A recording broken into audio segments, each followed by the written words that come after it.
Student, all of you are most welcome in this online teaching. Today is 24th of this month, I mean 4 अगस्त 2021। चर्चा करेंगे। जैसे कि आप देख रहे हैं यहाँ पर टिक लगा हुआ है योर मैजेस्टी।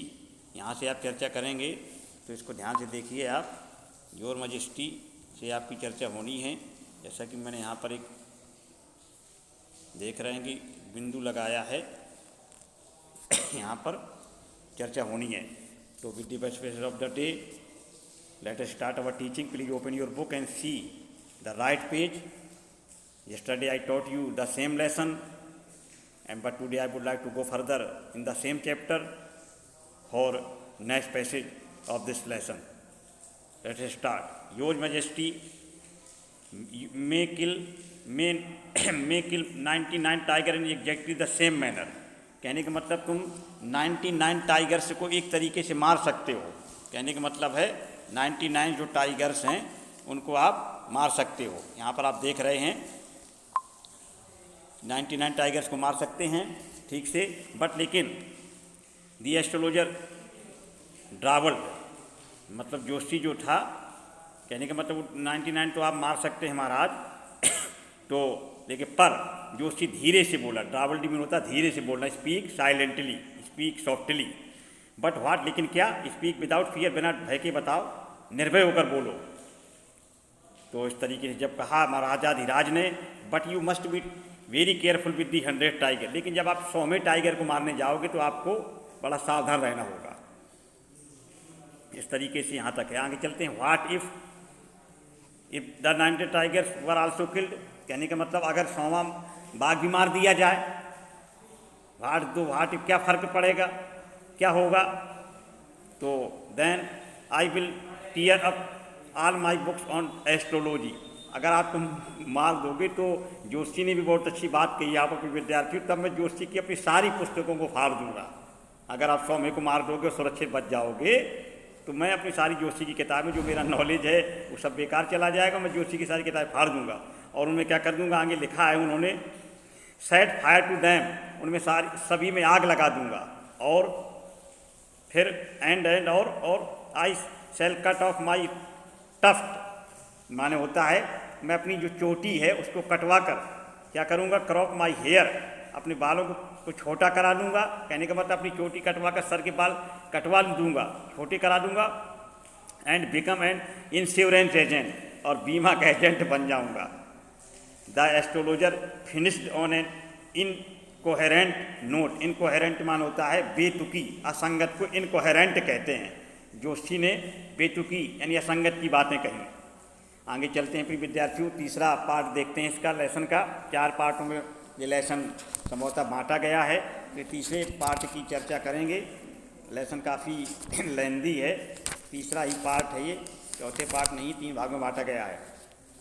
तो आगे चलते हैं। जैसा कि आप देख रहे हैं यहाँ पर लिखा है, from that day onward it was celebration time for all the tigers inhabiting Pratibandapuram. यहाँ से आप देखेंगे तो इसमें लिखा हुआ है, तो इसका मतलब हुआ उस दिन के बाद से प्रतिबंधपुरम में रहने वाले सारे बाघों के लिए उत्सव का माहौल था। सारे बाघों के लिए उत्सव का माहौल था। The tigers inhabiting Pratibandapuram, Pratibandapuram में रहने वाले, इनहेबिट होता है निवास करना यानी रहने वाले। जो प्रतिबंधपुरम में जितने भी चीते रहते थे उनके लिए उत्सव का माहौल था। The state banned tiger hunting by anyone except the महाराजा।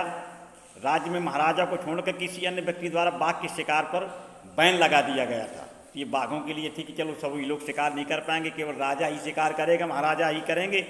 तो ये सरकार ने उसको बैन लगा दिया था। महाराजा को छोड़कर अन्य किसी व्यक्ति को शिकार करने के लिए, बाघों का शिकार करने के लिए अलाउ नहीं है, मतलब प्रतिबंध है। A proclamation was issued to the effect that if anyone dare to fling so much as a stone at a tiger. कहने का मतलब वो कितनी बढ़िया बात लिखी है। इस आशय की घोषणा की गई कि अगर किसी व्यक्ति ने बाघ की तरफ एक पत्थर भी फेंकने का साहस किया, कहने का मतलब अगर किसी ने ये मतलब ये घोषणा की गई कि किसी ने भी बाघों की तरफ फ्रिंज में उछालना या फेंकना, पत्थर उछालने का विश्वास किया टाइगर की तरफ, तो क्या होगा, all his wealth and property would be confiscated, यानी उसकी जो सारी संपत्ति है वो जब्त कर ली जाएगी, फोर्टिफाइड हो जाएगी। तो आगे देखते हैं, the maharaja vowed he would attend to all other matters only after killing the 100 tigers. राजा ने प्रतिज्ञा की कि वो 100 बाघ मारने के बाद ही सारी दूसरी बातों पर ध्यान देंगे, यानी किसी दूसरी बात पे ध्यान नहीं देंगे, केवल 100 टाइगर मारने के बाद ही ध्यान देंगे वो। Initially the king seemed well set to realise his ambition, यानी कहने का मतलब है कि प्रारंभ में तो ये लगता था कि अपनी महत्वाकांक्षाओं को पूरा करने के लिए राजा ठीक गति से जुटे थे, ऐसा लगा था शुरू में।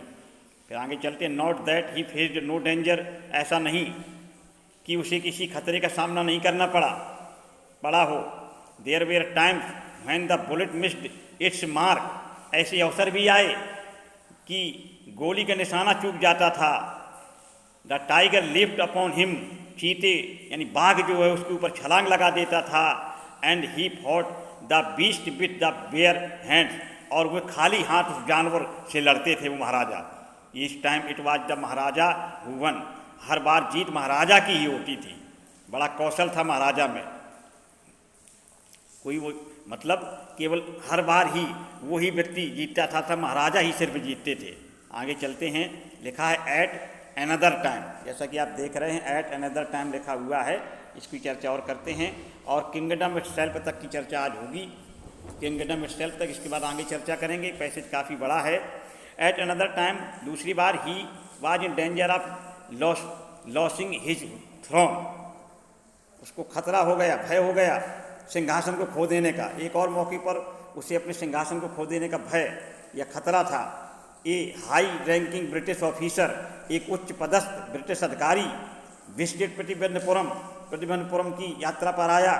He was very found of hunting, वो शिकार, चीतों के शिकार का यानी बाघों के शिकार का बहुत शौकीन था, उसे शौक था। And founder of being photographed with the tigers his head shot, और कहने का मतलब है इससे भी अधिक शौक अपने द्वारा मारे गए बाघों के साथ फोटो खिंचवाने का था उसको, इतना अच्छा शौक था उसको। एज यूजुअल, हमेशा की तरह, he wished to hunt tigers in Pratibandhapuram, वह प्रतिबंधपुरम में बाघों को शिकार करना चाहता था। But the maharaja was firm in his resolve, resolve में होता दृढ़ निश्चय, कहने का मतलब प्रतिज्ञा, इरादा, पर महाराजा अपने फैसले पर अडिग थे, अपने रिजॉल्व पर, दृढ़ प्रतिज्ञा पर अडिग थे। ही रिफ्यूज्ड परमिशन, उन्होंने अनुमति देने से उस ब्रिटिश ऑफिसर को इनकार कर दिया।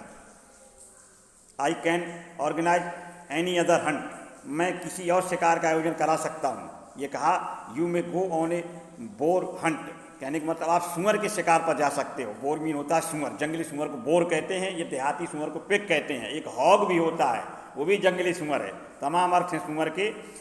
तो आगे देखते हैं, यू में कंडक्ट ए माउस हंट, तुम चूहे का शिकार भी कर सकते हो, आप चूहे का शिकार भी कर सकते हैं। गए थे बाघ और सिंह चीते मारने, और अधिकारी को बुरी लगी राजा की बात, जब राजा ने अनुमति नहीं दी तो बोले, राजा ने कहा सुअर मार सकते हो, तो लोग कहेंगे कि ब्रिटिश अधिकारी में शौक है मेरा हंटिंग करने का, फोटो लेने का उनके साथ, और मुझे चूहा और सुअर को शिकार करने के लिए महाराजा कह रहे हैं। तो we are ready for a mosquito hunt, हम मच्छर के शिकार के लिए भी तैयार हैं। But tiger hunt that is impossible, पर बाघ का शिकार यह संभव है।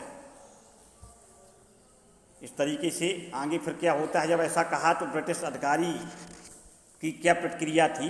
तो the British officer secretary, British officer का जो सेक्रेटरी था माने सचिव, ब्रिटिश अधिकारी के सचिव ने क्या किया, sent word to the maharaja through the dewan, यानी दीवान के द्वारा संदेश भेजा, कुछ शब्द भेजे, वर्ड भेजा, सेंट वर्ड का मतलब संदेश भेजा। दैट की the dorai himself did not have to kill the tiger, भेजा कि दोरई को स्वयं बाघ नहीं मारना था। दीवान के द्वारा संदेश भेजा कि दोरई को, दूरई मतलब जो दूर से आया हुआ व्यक्ति होता है उसको दोरई कहते हैं, स्वयं बाघ नहीं मारना था। फिर आगे लिखा है, the maharaj could do the actual killing, वास्तविक शिकार महाराजा कर सकते थे। What was important to the dorai was to photograph of himself holding the gun and standing over the tiger's carcass. कहने का मतलब हुआ दोरई के लिए महत्वपूर्ण बात यह थी कि वह बाघ के मुर्दों यानी मृत जो डेड बॉडी थी उनकी मृत शरीर के ऊपर खड़े होकर बंदूक हाथ में लिए अपना फोटो खिंचवा ले।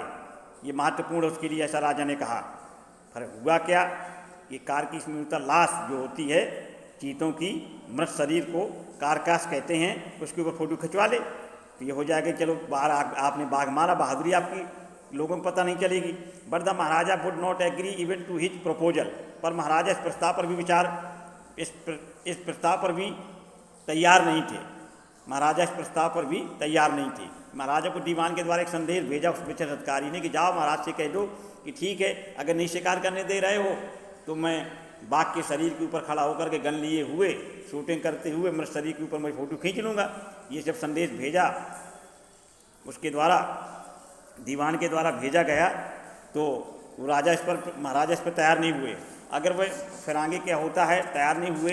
इफ़ अगर ही रिलेंटेड नाउ, अगर वो इस समय कुछ नरम पड़ जाते तो what would he do if officer British officer other British officer turn up for tiger Hunt. कहने का मतलब है अगर वो इस समय नरम पड़ गए तो तब क्या होगा, अगर दूसरे ब्रिटिश अधिकारी बाघ के शिकार के लिए वहाँ आएंगे। अगर यहाँ नरम पड़ गए, उन्होंने कह दिया ठीक है खिंचवा लो, तो उस समय क्या होगा, जब बहुत से और दूसरे ब्रिटिश अधिकारी आएंगे ऐसा करने के लिए, तब क्या होगा। आगे देखते हैं। बिकॉज लिखा हुआ एक लाइन और बची, प्रिय विद्यार्थियों ध्यान दीजिए। Because he prevented A British officer from fulfilling his Dzire, क्योंकि उसने एक ब्रिटिश अधिकारी को अपनी इच्छा पूर्ति से रोका था। The maharaja stood in danger of losing his kingdom itself, रोका था तो महाराजा को अपना राज्य चले जाने का खतरा था। इस तरीके से यहाँ तक की चर्चा हुई। प्रिय विद्यार्थियों, दी महाराजा एंड द दीवान, यहाँ की चर्चा कल करेंगे। आज सिर्फ इतना ही, मीनिंग से लिखनी है, मीनिंग को लर्न करना, रजिस्टर मेंटेन करना है। शेष बातें फिर पुनः इसी समय इसी घंटे पर कल होंगी, निर्धारित समय पर। तब तक के लिए आपको शुभकामनाएं। आज का आपका दिन शुभ हो। With the best wishes of the day, once again good morning to all of you. Have a nice day.